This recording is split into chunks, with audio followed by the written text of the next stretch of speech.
एक बार फिर बिहार में देश के गृह मंत्री अमित शाह जी का दौरा है। आपको बता दें कि अमित शाह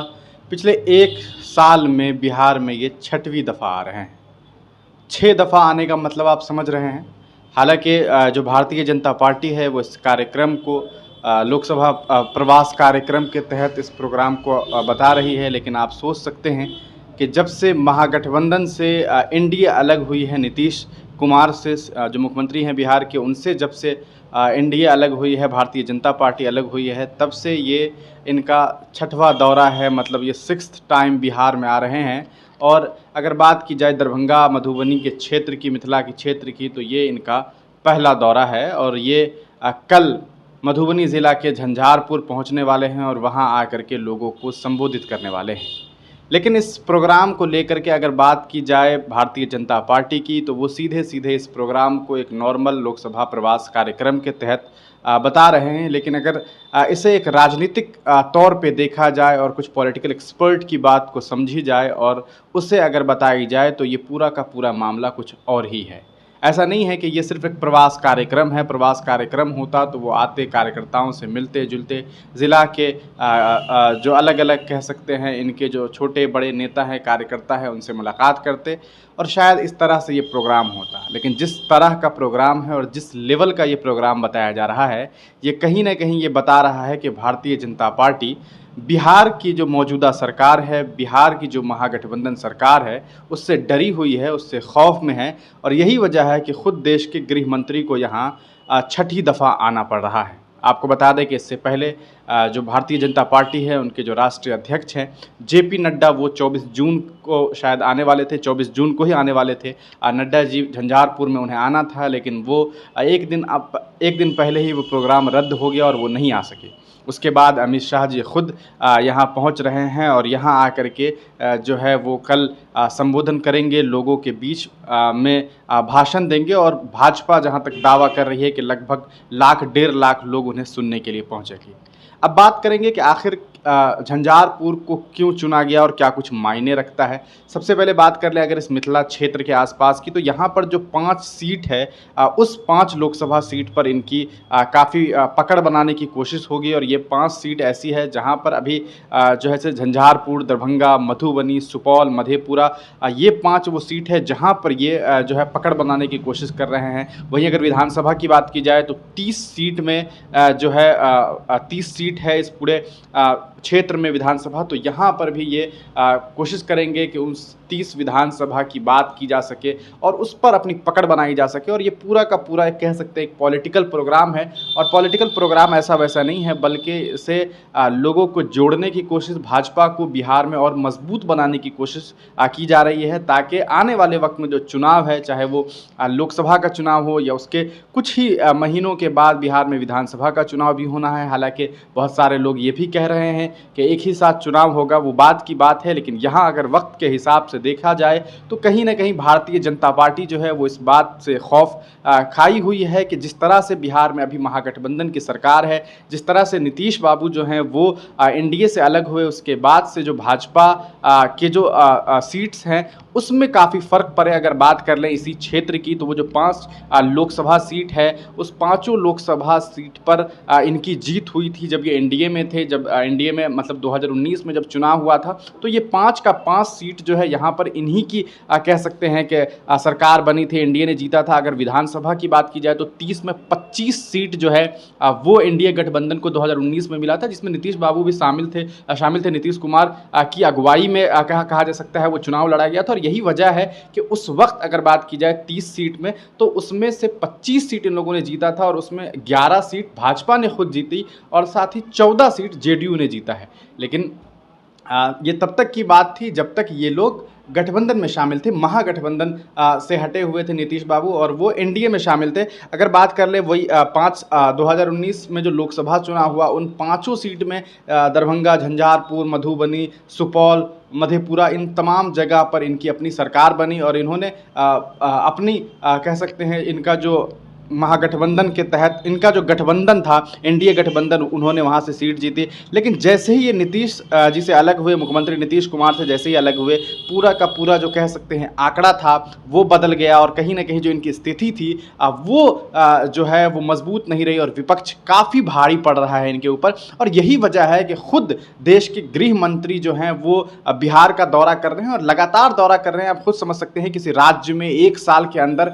छठी दफ़ा आना, उससे पहले के अगर रिकॉर्ड्स को आप देखेंगे तो आप खूब अंदाज़ा लगा सकते हैं। हालांकि मैं आपको बार बार कह रहा हूं कि भारतीय जनता पार्टी के जो नेता हैं वो ये बात कह रहे हैं कि ये एक प्रवास कार्यक्रम है, लोकसभा प्रवास कार्यक्रम, इसके तहत ऐसा होना ही था, ये प्लानिंग थी। लेकिन ऐसा अगर पॉलिटिकल एक्सपर्ट्स की अगर बात की जाए तो वो इसे पूरी तरीके से देख रहे हैं कि किस तरह से भारतीय जनता पार्टी यहाँ पर अपनी छवि को बनाने की कोशिश कर रही है, क्योंकि इन्हें चुनाव अब अलग से लड़ना है। न इनके साथ नीतीश बाबू हैं, न ही इनके साथ जो है लालू साहब होंगे या लालू के बेटे तेजस्वी होंगे। तो कहीं ना कहीं जो इनकी जो गठबंधन है वो उतनी मजबूत नहीं है जितनी अभी यहाँ पर जो इंडिया वाले हैं, INDIA वाले कहा जा सकता है, वो जितने मजबूत दिखाई दे रहे हैं। अब बात कर लें अभी के मौजूदा वक्त में इस 30 विधानसभा सीट की अगर बात की जाए तो इसमें जो इंडिया वाले हैं, मतलब जो महागठबंधन वाले हैं, जिसमें आपको आरजेडी है और नीतीश बाबू की पार्टी जो हो गई जेडीयू, ये दोनों मिलाकर के लगभग 19 सीट इनकी अपनी है और 19 सीटों पर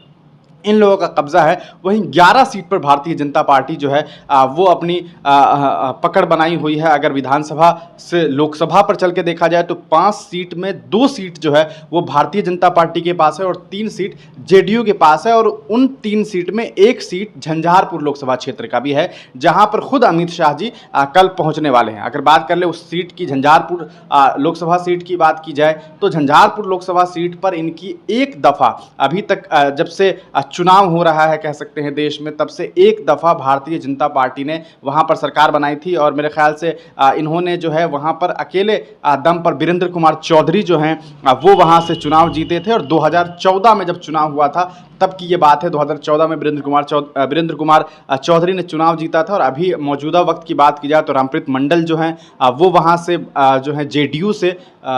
MP है और मेंबर ऑफ पार्लियामेंट है और उन्होंने रिकॉर्ड तरीन वोट से जीते थे, लगभग 2,33,000 गालिबन वोट, 2,33,000 वोट के आंकड़े से उन्होंने जीत हासिल की थी। अगर बात कर ली जाए अभी बार बार भारतीय जनता पार्टी के जो कह सकते हैं सबसे बड़े नेता, अगर दूसरे नंबर के नेता माना जाए प्रधानमंत्री के बाद तो अमित शाह को लोग मानते हैं। और अमित शाह जी जब छठी दफ़ा आते हैं तो ये भी एक कयास लगाया जाता है कि जिस तरह से 2015 में इन लोगों ने चुनाव लड़ा, नरेंद्र मोदी जी और अमित शाह जी, इन दोनों के नेतृत्व में बिहार में भारतीय जनता पार्टी ने चुनाव लड़ी, लेकिन बिहार की जो जनता थी उन्होंने इन लोगों को पूरी तरीके से नकार दिया। और यही वजह है कि आज भारतीय जनता पार्टी जो है पूरी कोशिश कर रही है और उनके जो आला कमान है, उनके जो आला नेता हैं, उनके जो बड़े नेता हैं, सबसे बड़े नेता हैं, वो खुद बिहार में आकर के अलग अलग क्षेत्र में जाकर के जो है चुनाव की तैयारी कर रहे हैं। और पूरी तरीके से इनका ये फोकस है कि 2024 के लोकसभा चुनाव के साथ साथ 2025 में अगर विधानसभा चुनाव होता है तो उन दोनों चुनाव पर ये लोग फोकस कर सके। अगर अभी मौजूदा वक्त की बात की जाए तो भारतीय जनता पार्टी के पास नेताओं की कमी नहीं है। इनके नेताओं की छवि ये माना जा सकता है कि पहले से ज़्यादा उभर करके यहाँ के नेता आ रहे हैं, लेकिन संगठन की अगर बात की जाए उस हद तक यहाँ भारतीय जनता पार्टी की संगठन मजबूत नहीं है। अगर मधुबनी जिला की बात की जाए तो यहाँ पर भी संगठन कई दफ़ा टूटता हुआ नजर आया, बिखरा हुआ नजर आया। लगभग हर चुनाव में यहाँ पर भारतीय जनता पार्टी जो है मधुबनी से ये खबर आई कि कभी किसी नेता ने बगावत की, कभी किसी नेता ने बगावत की, कभी पार्टी ने जो है वो पार्टी से हट करके किसी और नेता को समर्थन दिया। और ये तमाम चुनाव में होता रहा, चाहे वो मेयर का चुनाव हो, MLC का चुनाव हो, और इस तरह की तमाम बातें होती रही है। और ऐसे में अभी चूंकि भारतीय जनता पार्टी के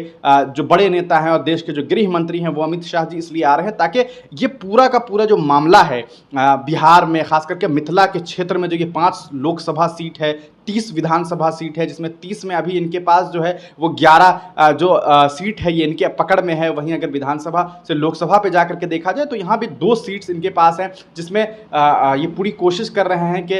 इस पूरे एरिया को ये कवर कर सके। अगर बात करें अभी मौजूदा वक्त में झंझारपुर लोकसभा सीट के बारे में तो लोग ये भी कयास लगा रहे हैं, ज़्यादातर लोग ये कयास लगा रहे हैं कि वहाँ से जो पूर्व मुख्यमंत्री रहे हैं जगन्नाथ मिश्रा जी, उनके जो पुत्र हैं नीतीश मिश्रा, वो लगभग 4 दफ़ा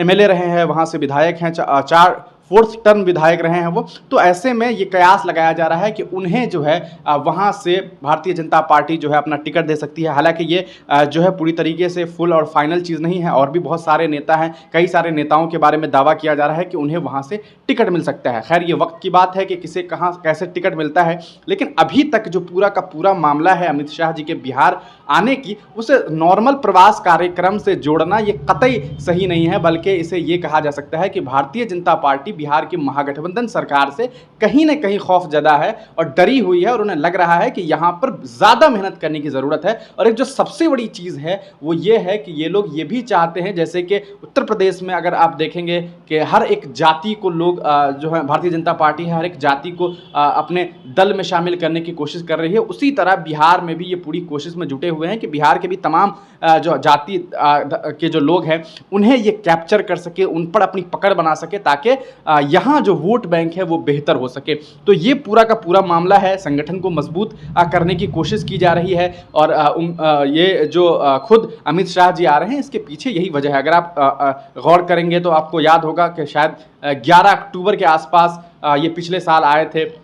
बिहार में, हाँ बिहार में 2022 में ही आए थे, और अभी फिर से ये आ रहे हैं कि छठी दफ़ा है, 1 साल लगभग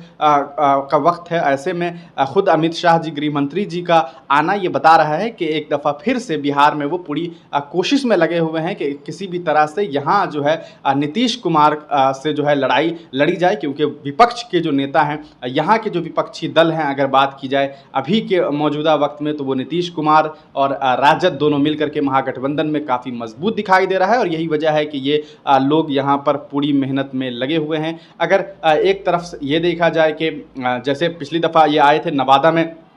वहाँ आकर के इन्होंने लगातार हमला किया था विपक्षी दलों पर, मतलब यहाँ के जो अभी सत्ताधारी हैं, नीतीश बाबू हो गए, उसके बाद आपको तेजस्वी हो गए, तो इन लोगों पर इन्होंने खूब जो है बयानबाजी की थी। और अभी भी ये उम्मीद जताई जा रही है कि जैसे ही अमित शाह जी यहाँ आएंगे, सबसे पहला टारगेट उनका मुख्यमंत्री नीतीश कुमार होंगे, और साथ ही साथ लालू यादव भी उनके निशाने पर होंगे, क्योंकि अभी ही कुछ ही दिन पहले गृह मंत्रालय ने अभी CBI को ये अनुमति दी है कि लालू यादव जो हैं उन पर लैंड फॉर स्कैम के लैंड फॉर जॉब जो केस है, उस पूरे मामले में जो है उनको